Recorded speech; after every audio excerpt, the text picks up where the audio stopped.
In the quaint, foggy town of Ashford, nestled between the mountains and a dense forest, lived a young artist named Eva.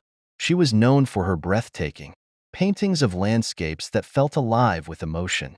But behind her talent was a troubled soul searching for inspiration in the most peculiar places. A charming but distant businessman who loved her dearly Eva was married but to never Aaron. truly understood her world of art and imagination. Their relationship was strained, held together by routine rather than passion. One autumn evening, Eva went for a walk in the woods, seeking solace from her empty marriage.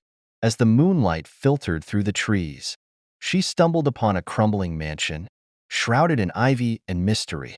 Drawn by an inexplicable pull, she entered. Inside, the air was thick with dust and memories, and she felt an eerie but oddly comforting presence. In the grand ballroom, she discovered a peculiar figure, a shadow, faint yet alive, hovering in the corner of the room. This shadow wasn't like any other. It moved without a source, gliding gracefully along the walls, almost dancing. Eva wasn't afraid.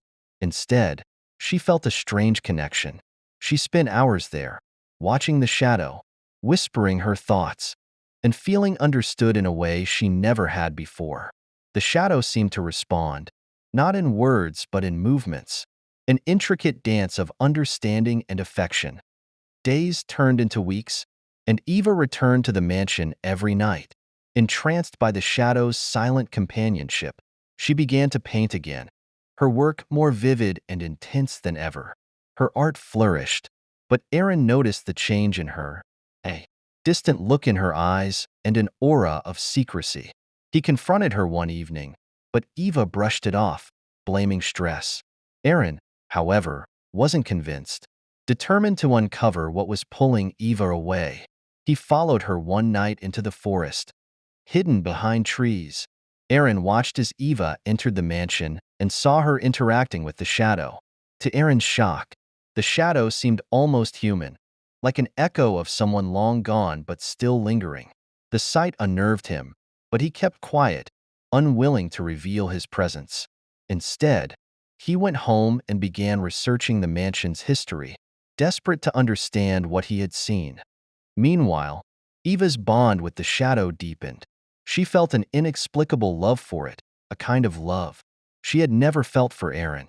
The shadow seemed to know her darkest thoughts and secrets, responding with grace and empathy. It was as if it had known her all her life.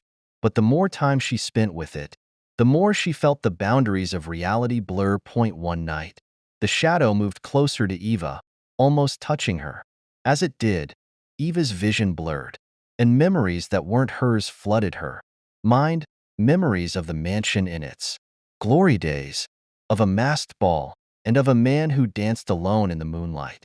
She realized then that the shadow was more than just a figure, a lover lost to time.